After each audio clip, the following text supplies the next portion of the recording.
When I was an undergrad, I went to Antioch College in Yellow Springs, Ohio.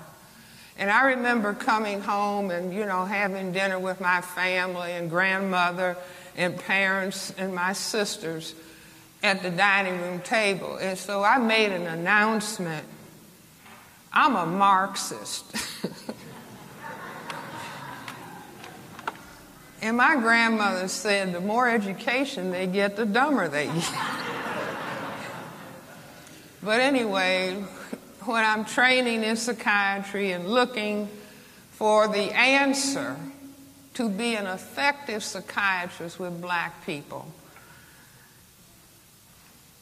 looking for the answer to racism.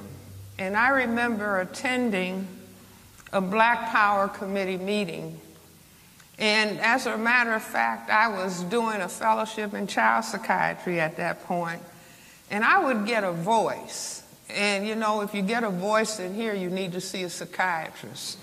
If you get a voice in here, I think that's God talking to you.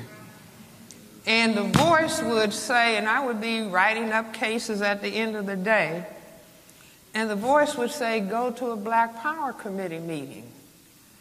Just quietly. It wasn't frightening. So when ministers say they get a call, and I kind of know what they mean. And so this would happen over and over and over again. Again, it was subtle, very subtle, nothing to shake you up or anything, because I didn't go to meetings. And so I finally went to a Black Power Committee meeting. And after the meeting, people were sitting in somebody's apartment eating African food.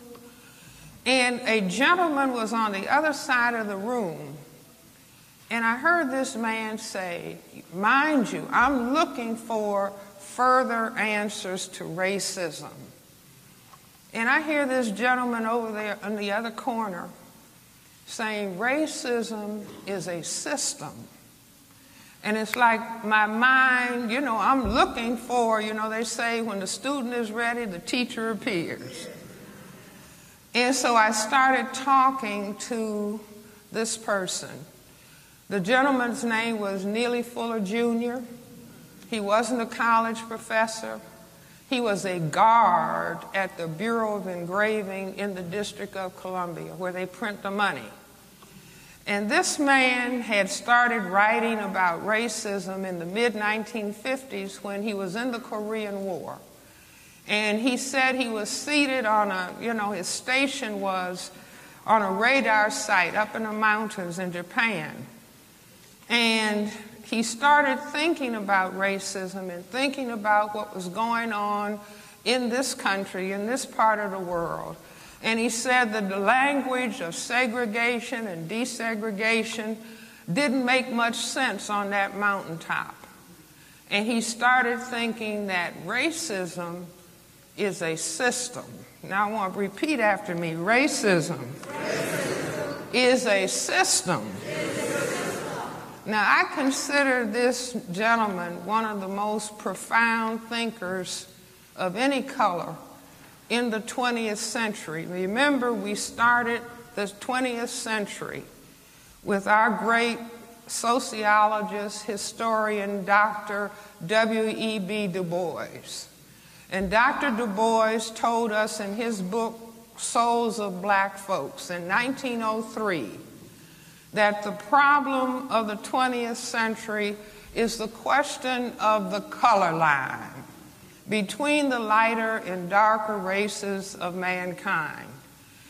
And then mid-century, Neely Fuller Jr. came along with his book, and I hope that everybody will get his book who doesn't have a copy. His phone number is 202-484-5461. But it is a profound statement, analysis of looking at racism as a total system structure that functions in all areas of people activity: economics, education, entertainment, labor, law, politics, religion, sex, and war. for the ultimate purpose of maintaining the power equation of white power over a relative non-white powerlessness. So being a psychiatrist, and at that point, that's the mid-1970s, late 1960s, we would sit up in my apartment, and that was when, you're at an age you can sit up and debate till 3 and 4 o'clock in the morning and get up and go to work. That's not the case today. But I would listen to the discussion of Mr. Fuller. We had another colleague, Dr. Carl Hutchinson. He's deceased, Chicago physician. He was training in orthopedic surgery.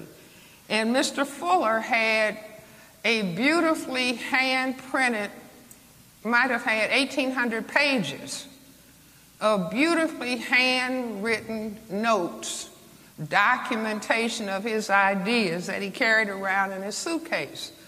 Dr. Carl Hutchinson said, "I will type this manuscript in between surgical cases." And so he took the handwritten manuscript and typed it, and I spent the next 17 years saying, this has got to be printed, so, got to be published. And so by 1984, it was published. But I started raising the question. Psychiatrists always, old school psychiatrists, I say new school psychiatrists, are just supposed to, oh, you're depressed? Well, let me write a prescription. You see, oh, you're anxious? Let me write a prescription and goodbye. I'll see you next time for another 15 minutes. I'm old school. I see all my patients for 1 hour.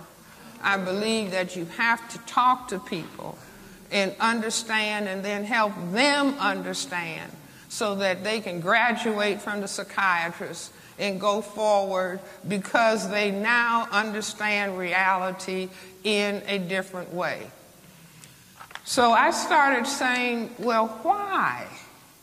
If indeed, and I say racism as a dynamic, racism as white supremacy has been the reality that black people all over this planet have faced for the last 500 years. There's never been a moment, there's never been a minute, there's never been a day, there's never been a week where we have not been confronted with racism, white supremacy as a system. Never a half a minute. So I said, well, why would such a system be developed? And Mr. Fuller used to say to me, Francis, it's not important why, just learn what the system is. But, the psychiatrist in me, I got to understand why. See, that's where little children are brilliant. Little 2-year-old people, little 3-year-old people, they start saying, why? Why? And older people get annoyed, shut up. But don't ever tell a child. If a child is saying, why, Mommy? Why, Granny? Why? You may not know the answer. Just tell the child, I don't know the answer, but I'll try to find out for you. And if I don't find out and you study and learn, you'll find out. But the question why is what turns on the brain computer. The child is asking about cause and effect. And if you can begin to understand cause and effect, you begin to get a handle on dealing with reality. So I raised the question, well, why this reality of racism? As I said, my grandfather died in 1909. And he's talking about the problem of color. Dr. Du Bois talked about it in 1903. Every black person that has been of significance to black people has tried to grapple with what was happening, what was causing us to be oppressed, and raising issues or raising discussion about it. So I tell people, Mind you, I have the question in the back of my brain computer, why would they do it? And I was actually in my kitchen cooking hands in dishwater. And the computer came with the answer. And what I started thinking about was things that were said within the system. Number one, the system said that we, as people of color, were minorities. And the other emphasis that was even greater than the factor, the numerical factor, was that we were supposed to be genetically inferior to people who classified themselves as white. Now, I say spend as much time in school as you can, spend as much time in the libraries as you can, spend as much time in bookstores as you can. Reading, repeat after me, reading, is more important than watching TV. Say it again. Reading is more important than watching TV. See, everything is in books. Everything is in books. And I say beware of these little small things that you can hold in your hand where you think you're getting as much information as if you're holding a book. Just beware. So with all of the reading and all of the going to school that I had done, I said, wait a minute. People of color on this planet are the overwhelming majority. Black, brown, red, and yellow people are 9/10 majority on this planet. The other thing, that we are supposed to be genetically inferior. And I said, well, wait a minute. See, in my mind, I'm talking to my, wait a minute. Black people, people of color, are genetically dominant in terms of skin coloration compared to people who classify themselves as white. And I said, I've got it. Just like that, standing in the kitchen, cooking hands in the dishwater. I said, this is the answer. So let me put it on the board. See if you all can see this. Let's say this is the planet Earth. Can you all see? Okay.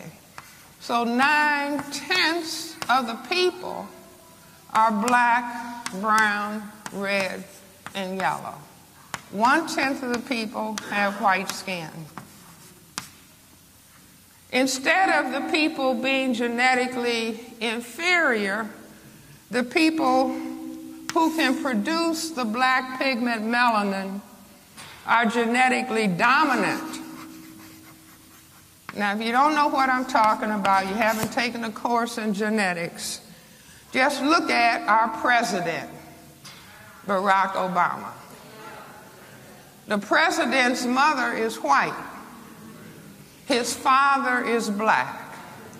Because the ability to produce that black pigment is dominant, and the inability is a recessive genetic trait. So black plus white could only produce black. Are you all with me? So I said, now what am I doing? Let's say that this is planet Earth and this is Europe. And this is 1492. And Columbus started European people coming out and moving, little boats coming out of Europe, beginning to circumnavigate the planet. Every place these white gentlemen landed, they found colored people. colored people everywhere.